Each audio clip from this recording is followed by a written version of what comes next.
Hey guys, so we bought this Ryobi RY3500 generator today off a local buy and sell website. It's not a very big generator, 212 cc's, 3500 running watts, 4375 starting watts. So what that means there is if you've got a power tool that uses more than that amount of watts when you turn it on, when you first start the tool, this will power it up to 4375 watts. But then usually most tools like saws and grinders, once they're running, the draw drops down to lower than this spec. So basically it tells you it puts out 4375, but as soon as you start using the power, it drops down to about 3500.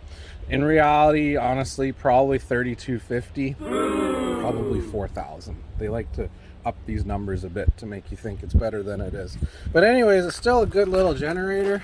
It's in nice shape. It was a good price, and we got winter coming, so we're gonna clean this thing up in this video really quick, and then we're gonna post it for sale. We already tried starting it. We gave it one pull and it fired up and died. That usually says it needs a carb job. I don't think it's gonna want to do it again. So what we'll do is we'll grab a few tools. We're going to pop the air box off and take the carburetor off, drain the tank, clean the carb, and put it back together, add some fresh gas, and we'll see how it runs. So first we got to take off this air box cover.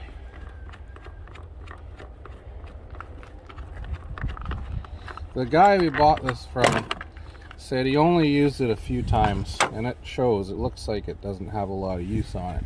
So that's the air filter, and this is the air box. Actually guys, if you look inside this air box, you can see there's oil in the air box. What that means usually is that this machine has been turned on its side or tipped over, and the oil has kind of washed out the carburetor and into the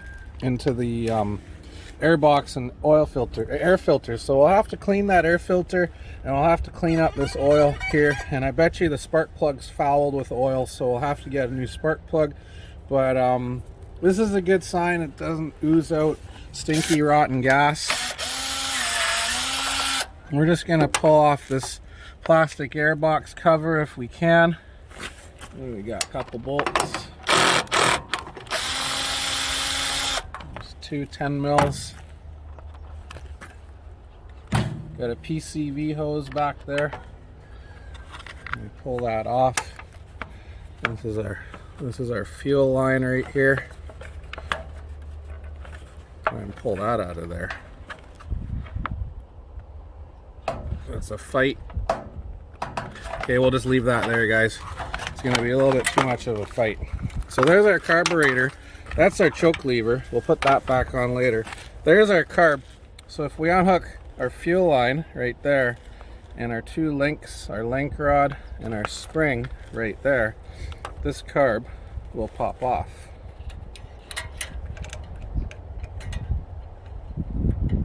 So there's the spring and the rod. So we're just gonna pull this clip off the fuel line, give this a little twist like that. Make sure your fuel is turned off. Pop that off of there. That should stop any second because we got our fuel turned off.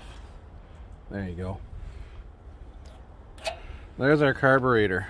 So this guy, you can see the oil. There's a little oil coming out of it. This guy is probably gunky inside the bowl.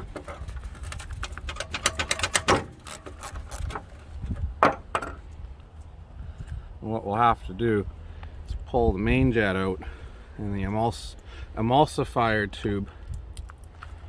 Yeah, you can see it, guys. See that grunge and that dirt down there? You can also see it there on the carburetor, all that. And down inside there, your mainjet and your emulsifier tube are probably plugged. So this is gonna have to go through the carb cleaner. We'll cut to that in a sec. So here's how I like to take these apart, guys. We've already taken the bolt out and the bowl off, and now we've got that jet up inside there and the tube that needs to come out. So this has been my best luck with these, is one of these skinny screwdrivers. And what we like to do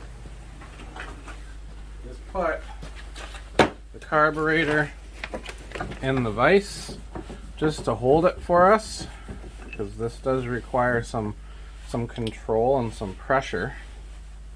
So you put that in there, and then if you take your screwdriver and you kind of turn it gently, it'll drop down into a slot right there.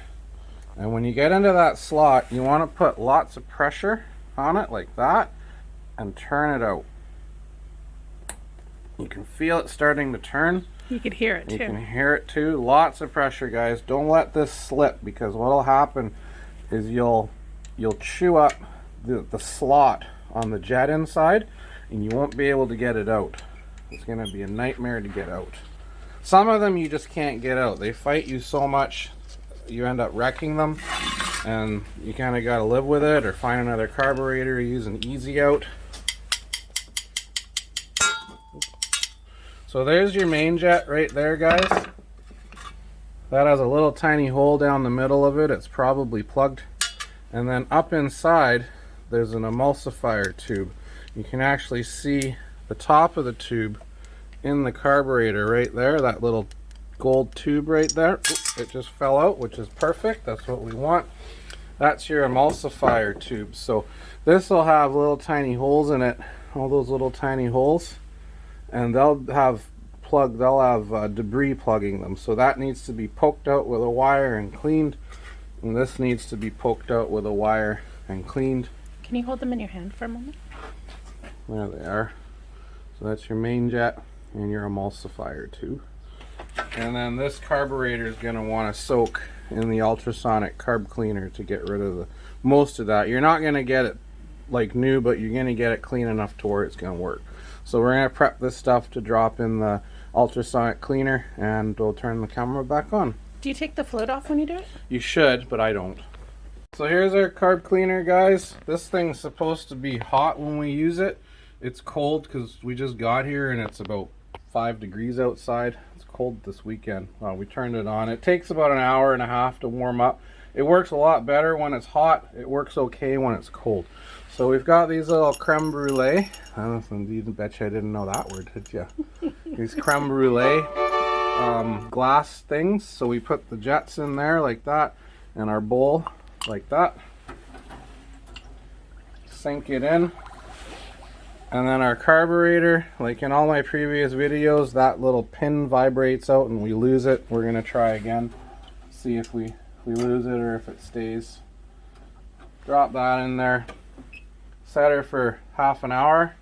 And now we go do some more work around the farm until this is done. Right on. So we got our carb cleaned up. Looks a little better in there. That was our emulsifier tube and our main jet. I don't know if you can see that in the camera, but there's a hole down the middle of it. You can't really see it. There is a hole. I can definitely see it. So now what you want to do is take a little of your compressed air and just dry this stuff off.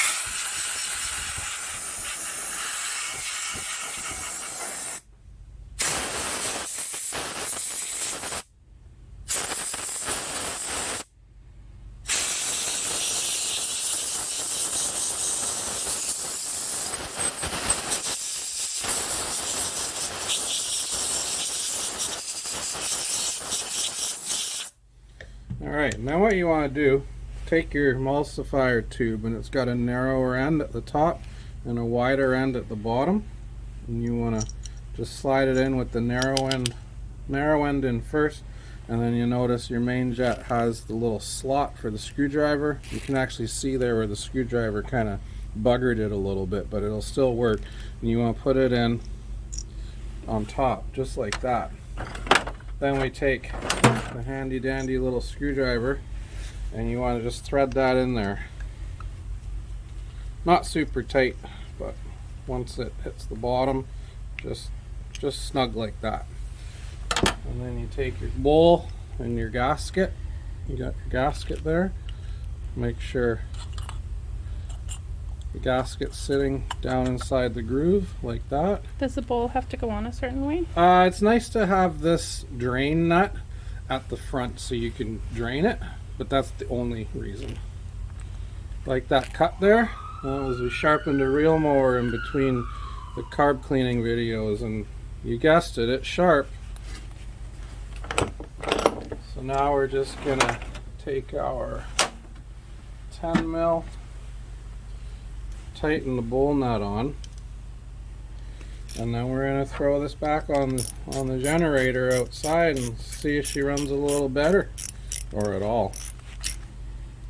That's how you clean one of those little Ryobi carburetors. So carb's all back on, and didn't think we'd need to bore you with those details. We just did the exact reverse of what we did to put it, to take it off the machine. We throw our air cleaner back in. We'll throw our air box cover back on.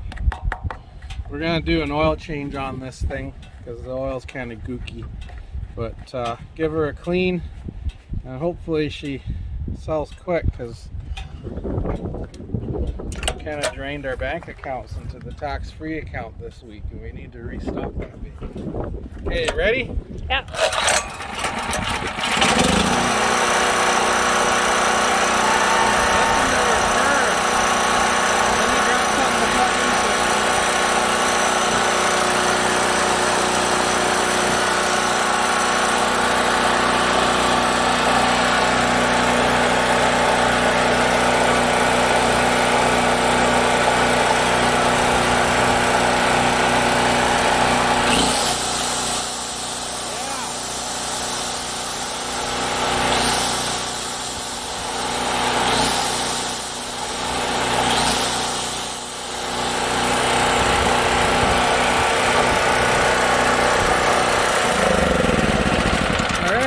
Give her a good old citrus clean, change the oil, and put her up for sale on the marketplace. Make sure you hit the subscribe button because we're going to be fixing a lot of stuff like this here this winter. Thanks for watching.